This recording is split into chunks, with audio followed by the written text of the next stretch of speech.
America's most notorious serial killer. The Zodiac Killer. Zodiac Killer. Leaving clues, sending letters directly to the police and news stations. And for nearly 50 years, no one has come close to figuring out who the Zodiac Killer was. For 55 years, the Zodiac assassinator has remained one of America's biggest mysteries. He assassinated, sent strange letters, and left behind secret codes that confused police for decades. Many names have been linked to the case, but none were ever proven. Now, a new name is changing everything. Hidden clues, old records, strange connections, and shocking claims are raising fresh questions about the man behind the famous symbol. Could the answer have been hiding in plain sight all this time? And after 55 years, has the Zodiac assassinator's real identity finally been uncovered? Join us in this video as we reveal the details. The Zodiac assassinator's identity finally been uncovered after 55 years. For more than 50 years, the Zodiac assassin remained one of the most feared and mysterious assassins in America. He was not only known for assassinating people, he was also known for playing a cruel game with the police and the public. After some of his attacks, he contacted the police or newspapers and told them what he had done. He sent letters, made threats, used secret codes, and left behind strange signs. He seemed to enjoy knowing that people were afraid of him. He wanted his name in the newspapers. He wanted detectives to know that he was always one step ahead. The case began on December 20th, 1968, near Lake Herman Road in Northern California. Two teenagers, 17-year-old Betty Lou Jensen and 16-year-old David Faraday, had gone out together. It was supposed to be a normal date. Instead, they were attacked and assassinated. David was fatally shot while trying to leave the car. Betty Lou ran away from the vehicle, but the attacker shot her several times in the back. There was no clear reason for the attack.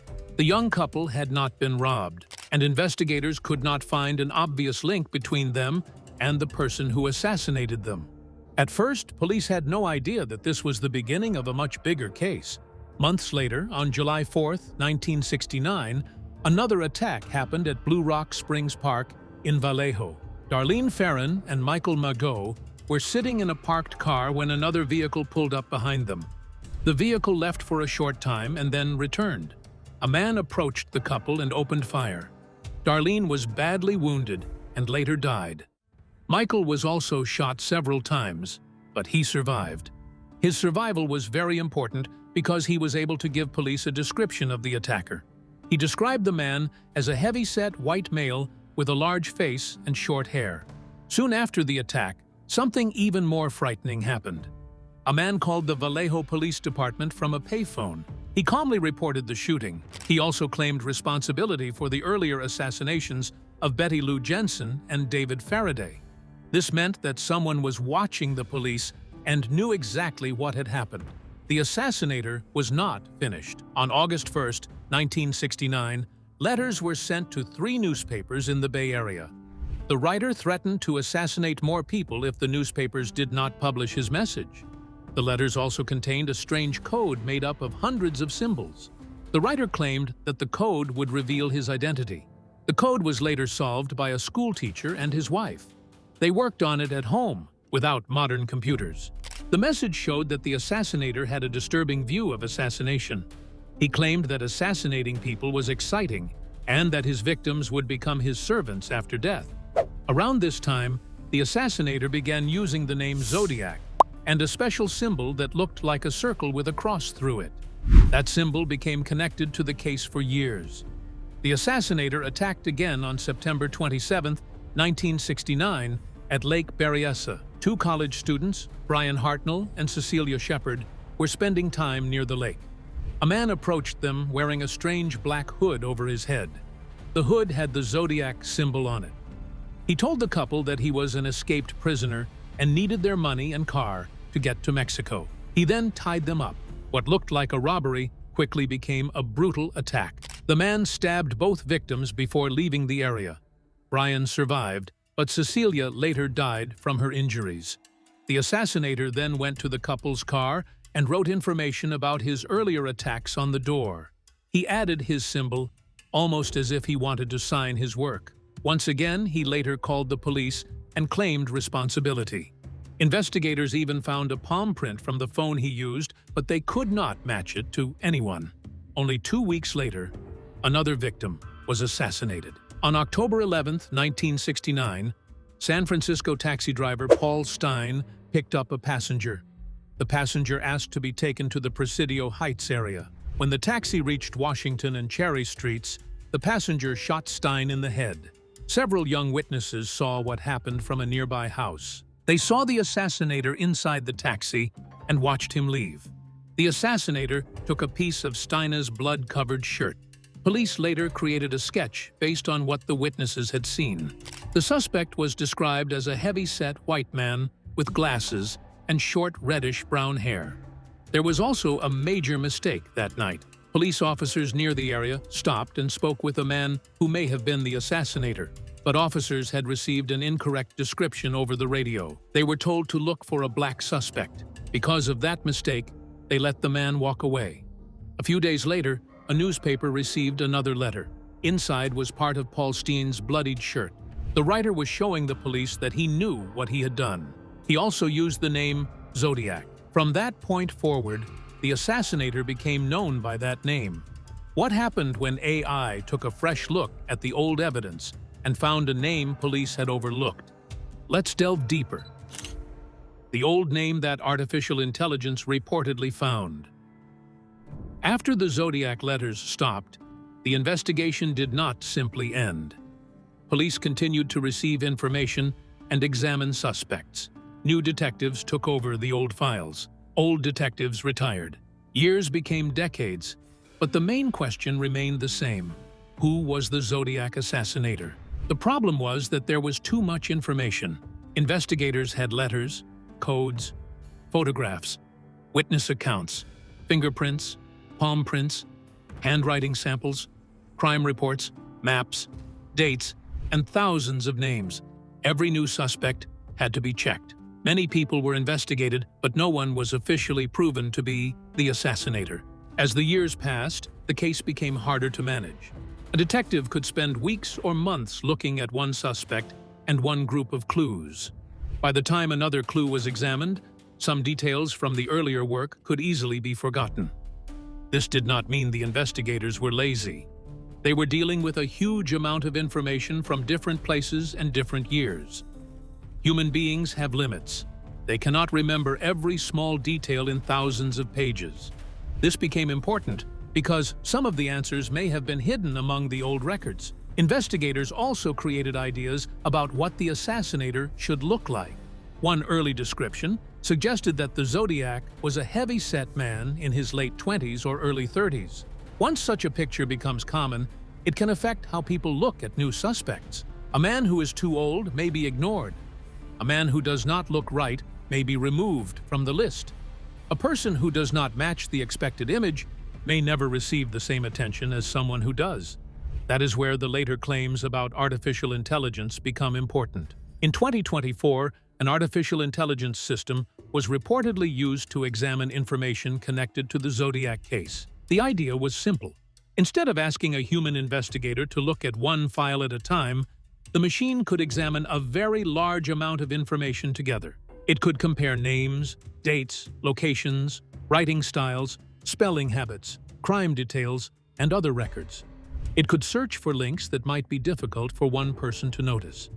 The system was reportedly asked to look for patterns that earlier investigators may have missed. It was not supposed to begin with one favorite suspect. Instead, it was meant to compare the available information and see where the strongest connections appeared. According to the claims surrounding the analysis, one name eventually stood out: Gary Francis Post. Post was not presented as a completely unknown person who had suddenly appeared from nowhere. His name had reportedly been considered in connection with the Zodiac case years earlier. However, the attention given to him did not last. He was reportedly dismissed, in part because some details did not fit the image investigators had created of the assassinator. His age was one of the problems. If investigators believed the Zodiac was younger, an older man could easily be pushed aside. This is one of the biggest points in the story. The alleged AI system was not looking at the case in exactly the same way people had looked at it before. It was not worried about whether a suspect seemed to fit an old description.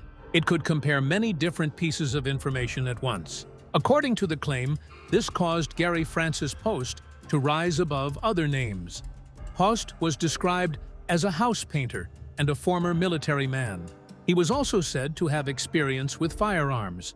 These details attracted attention because they could fit parts of the story surrounding the Zodiac. But a person's job, military history, or ability to use guns does not by itself prove that the person was an assassination her. The important claim was that several pieces of information were allegedly connected when examined together. The story suggests that Post's name had been sitting in old case records for years, while investigators spent much of their time examining other suspects. This creates the central mystery. What if the answer had been in front of investigators all along? What if the problem was not a lack of evidence, but the difficulty of putting every piece of evidence together? That is the idea behind the reported AI breakthrough. The alleged discovery is therefore best understood as a new claim about an old suspect rather than a confirmed solution to the case. If artificial intelligence really uncovered an old name connected to the Zodiac case, could the next clues reveal why that name mattered and who was hiding behind it? Stay tuned for more. The codes, the scars, and the man who became a suspect. One of the biggest problems for investigators was the strange coded messages he sent. One of these messages became known as the 340-character cipher. It was made up of hundreds of strange signs and symbols, and for more than 50 years, people tried to understand what it meant. Police, code experts, and many ordinary people all tried to solve it, but they failed for decades. Then, in December 2020, 3 codebreakers finally found a possible solution. Their work showed that the message used unusual patterns and tricks to confuse anyone trying to read it. The message still did not give the assassinator's real name, but it showed how much effort he had put into hiding his meaning. The message also showed his strange attitude toward the people trying to catch him. He appeared to enjoy the attention and treated the investigation almost like a game. But the mystery did not end there because 2 other codes, called Z13 and Z32, are still not fully solved. The Z13 code was especially interesting because it came after words that suggested the assassinator was about to give his name. But there were only 13 symbols. That made it almost impossible to know what the signs really meant. The Z32 code was also connected to a map and strange directions involving Mount Diablo. Some people believe it could point to a place where something important was hidden. Others believe it may have been created only to confuse police and keep the public guessing. These unsolved codes helped keep the case alive for decades. Then another name entered the story: Gary Francis Post. A group of private investigators called the Case Breakers said they believed Post was the man behind the Zodiac name. Their claim was not based on one clue. They looked at many parts of Post's life and tried to connect them to the known facts about the Zodiac. One of the first things that caught their attention was Post's face. He had deep scars on his forehead. These scars came from a serious car accident in 1959. The investigators compared photographs of Post with old police drawings of the Zodiac assassinator. They said the scars appeared to be in the same places and had a very similar shape. To them, this was one of the strongest physical clues. But a similar face does not prove that someone committed a crime. The investigators also looked at footprints found near the Lake Berryessa attack. Military-style boot prints had been found at the scene. The reported size was about 10.5. Post had served in the U.S. Air Force and was said to have worn military boots of the same size. This made the investigators believe there could be a connection. They also looked closely at Post's military training. He reportedly worked with radar and had assassinations involving maps, numbers, calculations, communication, and patterns. These details became important because the Zodiac was known for using codes, maps, measurements, and strange symbols in his letters. Investigators believed Post may have had the kind of training needed to understand or create such messages. Again, this was not proof on its own. Many military workers have similar assassinations, but the investigators believed the clues became more interesting when placed together. Post's life also included a serious accident that happened before the Zodiac attacks began. In 1959, he was involved in a terrible crash while serving in the Air Force. Another airman died in the accident, but Post survived. His face and head were badly damaged, and he needed several operations. He reportedly lost all his teeth and later used dentures. The crash also left the deep scars that later became part of the Zodiac theory. People close to him reportedly noticed changes in his behavior after the accident. He was said to have become colder, more distant, moody, and sometimes violent. These claims later became another reason investigators looked closely at him. But none of these changes proved that he became an assassinator. They simply added another strange part to his story. Then came another detail that investigators considered important. In 1970, Post moved to Groveland, California. This was around the same period when the known Zodiac attacks in the Bay Area appeared to stop. If these clues really point toward Gary Francis Post, what happens when the investigation moves beyond the evidence and into the disturbing details of his life? Let's find out. The dark claims surrounding Post's private life. Some of the most serious claims came from people who said they knew him personally. According to these accounts, Post may have had a much darker side that was not always visible to the people around him. Some former associates reportedly described a secret group of young men who followed Post and listened to his instructions. The group was said to be close and secretive. Some people claimed that Post taught young men how to use guns and become comfortable with violence. There were also claims that he took them into the woods and taught them how to assassinate animals. Well, I guess what first brought his violent side to my attention was watching him kill animals. He would kill them indiscriminately, and he really enjoyed getting in there and getting dirty. Other stories went even further. Some people reportedly accused him of teaching others how to make explosives, including homemade bombs. One former member allegedly claimed that Post ordered the assassinating of another man. These are extremely serious claims, but they remained allegations and were not enough to officially prove that Post was the Zodiac assassinator. Still, investigators considered them important because they believed the stories showed that Post may have been comfortable with violence. The claims also created a picture of a man who could appear normal during the day while hiding a very different life from the people around him. Another major part of the case involved alleged confessions. According to the investigators, several people said Post had admitted that he was the Zodiac assassinator before he died in 2018. The investigators claimed that at least 6 people had heard him make such statements. They also said that 3 of these alleged confessions were written down in sworn statements. If these claims are accurate, they would be important because they would mean that people who knew Post personally believed he had openly connected himself to the Zodiac identity. There were also claims that he spoke to some people about violence and assassinating. One person reportedly said Post tried to influence him to become an assassinator himself. Such claims made the investigation even more disturbing, but an alleged confession must still be checked carefully. A person claiming that someone confessed does not automatically make the confession true. Investigators would need strong proof that the statement was really made and that the person giving the account was reliable. Post's marriage also became part of the mystery. People who knew the family reportedly described the relationship as unusual. Some neighbors said the couple did not appear to have a normal marriage. More disturbing was the claim that Post's wife had privately suspected that he was hiding something dangerous. She was reportedly too afraid to go to police with her concerns. According to the people who later shared her story, she believed there was something about Post that she could not explain.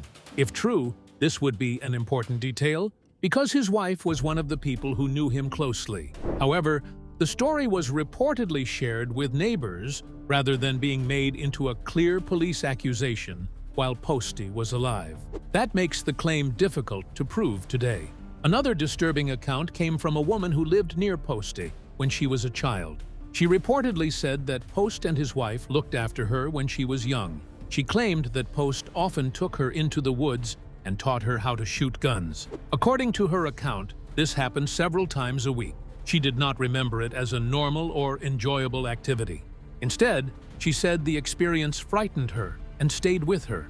She also reportedly remembered Post behaving cruelly toward his wife. Her story became another piece of information used by investigators who believed Post had a hidden violent side. After decades of failed investigations, countless suspects and clues that seemed to lead nowhere. Could the Zodiac assassin's own crimes finally reveal the first real path toward his identity? Let's learn more. The grandson who began to suspect his grandfather. For more than 5 decades, the name of the Zodiac assassinator has remained connected to fear, mystery, and unanswered questions. Police spent years trying to discover who he was, but no one was ever officially proven to be the assassinator. Many suspects were investigated, but each one eventually failed to provide enough proof. Now, another name has entered the discussion. His name is Richard Hoffman, a former Vallejo police officer. The person raising the new theory is Jay Foy, who says Hoffman was his grandfather. Jay Foy did not begin looking at his grandfather because he was already searching for the Zodiac. The discovery came from his own family history. Jay Foy had worked in law enforcement himself for about 10 years. After attending a memorial for police officers who had died in the line of duty, he began thinking about his family and his own connection to police work. I also think it's really interesting that Jay has a history in law enforcement. He has a background in both the military and law enforcement. A little bit about me, I was a federal police officer for 10 years. I served in the United States Marine Corps as well. He wondered why he seemed to be the only person in his family who had become a police officer. Then, he remembered his grandfather, Richard Hoffman. Hoffman had also worked for the Vallejo Police Department. That memory made Jay Foy curious, so he searched his grandfather's name online. What he found surprised him. There were pages and discussions connecting Richard Hoffman with the Zodiac case. Jay Foy said he could not simply ignore what he had found. He began searching deeper. He looked through websites, online discussions, Reddit posts, and other material about the case. He reportedly spent about 13 hours going through information without sleeping. As he continued, he began to believe that his grandfather could have been the man who called himself the Zodiac. One of the first things that caught his attention was Hoffman's appearance. Jay Foy compared old pictures of his grandfather with descriptions of the Zodiac given by witnesses. He believed there were similarities in Hoffman's face, body shape, and general appearance. He also pointed to photographs showing Hoffman wearing glasses. Witnesses had described the Zodiac as a man who wore glasses, although descriptions from witnesses were not always exact. Jay Foy believes this is one more small piece that deserves attention.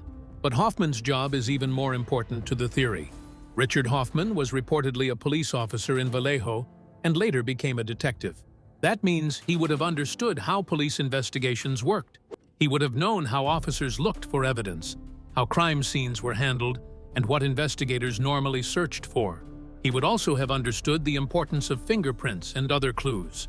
The Zodiac seemed to know how to stay ahead of investigators, and Jay Foy believes being a police officer could have helped someone understand how to avoid being caught. Jay Foy also described his grandfather's personality. He said Hoffman was strict, controlling, and very strong-willed. He remembered Hoffman as someone who liked to be in control and could become angry when things did not go his way. He also said his grandfather had a strong interest in German history and often acted as if he was better than women. These details are being used to compare Hoffman's behavior with the controlling and proud attitude often seen in the Zodiac's letters. Still, a person's personality cannot prove that he committed assassination. Many people can be strict, angry, or controlling without ever becoming criminals. Another detail Jay Foy noticed involved holidays. He remembered that his grandfather loved holidays such as Halloween, Christmas, and Easter. This caught his attention because the Zodiac also seemed interested in holidays. Some of the assassinator's messages and activities were connected to special dates. Jay Foy believes this may be another small link between his grandfather and the unknown assassinator. The most interesting claim, however, involves writing. Jay Foy says he compared his grandfather's police reports with letters believed to have been written by the Zodiac. He claims that both writers made some of the same unusual spelling mistakes. These were not simply normal mistakes, according to Jay Foy. He believes certain words were repeatedly written in similar wrong ways. To him, this could be important because people often have writing habits that are difficult to change. Could one forgotten name finally change everything? And was it Richard Hoffman? Keep watching for more details. The clues that Jay Foy believes point to Richard Hoffman. The theory about Richard Hoffman becomes stronger in Jay Foy's view when other parts of his grandfather's life are examined. One of those details involves numbers and codes. J. Foy said his grandfather was not good at spelling and did not enjoy crossword puzzles. However, he reportedly liked mathematics, numbers, and solving equations. My grandpa frequently did that. Something else about my grandpa. He was really horrible at spelling. He hated like crossword puzzles, but he really enjoyed math. J. Foy believes that Hoffman's interest in numbers could have helped him create or understand such messages. He sees the ciphers as more than simple puzzles. To him, they were another way for the assassinator to communicate when ordinary writing was not enough. Another strange connection involves woodworking. J. Foy said Richard Hoffman worked with wood and he knew about materials used in woodworking. This became important because investigators struggled to find useful fingerprints connected to the Zodiac. The assassinator appeared to take steps to avoid leaving clear prints behind. The case involving Paul Stine, the San Francisco taxi driver, is especially important here. After Stine was assassinated, the assassinator took part of his blood-stained clothing and later sent it to a newspaper. Investigators reportedly found gloves in the taxi, but useful fingerprints were missing. The idea discussed in the investigation is that the assassinator may have covered his fingerprints with a wood adhesive or similar material. J. Foy believes this could connect to Hoffman's experience as a woodworker. His argument is that someone who regularly used such materials might know how they worked and how they could be used to hide fingerprints. Again, this is a possible connection, not proof. Another unusual part of the theory concerns Hoffman's later connection to the 2007 movie about the Zodiac case. According to J. Foy, his grandfather worked as a law enforcement consultant for the film. He helped explain police work and the locations connected to the story. J. Foy finds this disturbing because, if his theory is correct, Hoffman could have been helping filmmakers understand a case involving crimes he had committed himself. In that situation, he would have been standing close to the story while no one knew his possible connection to it. The theory also goes back before the 4 main Zodiac attacks. J. Foy discusses the 1966 assassination of Cherry Joe Bates. Bates was assassinated before the better-known Zodiac attacks began. Some people have suggested that the assassination could be connected to the Zodiac, but that connection has never been officially proven. J. Foy believes there are several details that make the case worth looking at again. He says Hoffman had served in the Navy and had been stationed in Nebraska. Bates was also from Nebraska, and members of her family reportedly had Navy connections. J. Foy believes the timing of Hoffman's movements may be important because, he says, Hoffman returned to the area shortly before Bates was assassinated. At the Bates crime scene, a military-style footprint was reportedly found. J. Foy connects that detail to Hoffman's military background. Then there is the poem. A poem was reportedly found beneath a desk in the library where Bates was assassinated. J. Foy believes the writing looked similar to the later writing of the Zodiac. Even more important to his theory is his claim that the poem carried the initials R.H. Those letters could stand for Richard Hoffman. If the initials and the poem are confirmed, they would certainly deserve attention from investigators. But initials alone cannot prove who wrote something. Many people can have the same initials. The theory also returns to the July 1969 attack on Darlene Ferrin and Michael Mageau. Ferrin was assassinated, while Mageau survived. His survival was extremely important because he was able to describe the attacker. J. Foy says he has studied the original police information about the attack and has also spoken with Mageau. The Zodiac later sent letters containing details about the crime, including information about the ammunition, the number of shots, and the positions of the victims. These details made the letters appear to come from someone who knew what had happened. J. Foy believes Hoffman's police position could have given him access to information and knowledge that would help him understand how investigators worked. What do you think about the mystery of the Zodiac assassinator? Share your thoughts in the comments section below. Thanks for watching. If the shocking evidence surrounding Gary Francis' post and the Zodiac assassinator mystery caught your attention, please like, subscribe, and watch the next video for more stories. See you there.